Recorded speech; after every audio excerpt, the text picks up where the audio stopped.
Un premier tour de présidentiel mouvementé pour Abdoulaye Wade. Le président sénégalais a voté sous les huées à Dakar. Des violences meurtrières ont marqué la contestation de sa candidature, faisant craindre une fuite en avant.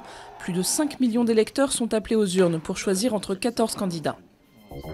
Plongée depuis près d'un an dans la violence, la Syrie votait dimanche sur une nouvelle constitution. Un référendum critiqué par l'opposition et l'Occident au moment où le régime accentue sa répression. Le texte est censé instaurer le pluralisme politique dans le pays, mais il maintient les pouvoirs importants du chef de l'État. Suite du défilé des candidats à la présidentielle au Salon de l'Agriculture. Après Nicolas Sarkozy au tour de François Bayrou, le centriste qui estime être le seul prétendant à l'Élysée à comprendre de l'intérieur les problèmes des agriculteurs. Fils de paysan et lui-même éleveur, il veut marquer sa différence avec ceux qui, dit-il, viennent une fois par an tâter le cul des vaches. Nelson Mandela est sorti de l'hôpital. Soigné pour des douleurs abdominales, l'ancien président sud-africain n'a rien de grave selon un communiqué officiel.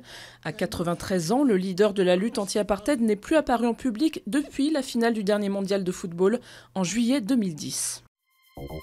Tapis rouge, projecteur, tout est en place à Hollywood pour la grandiose fête du cinéma.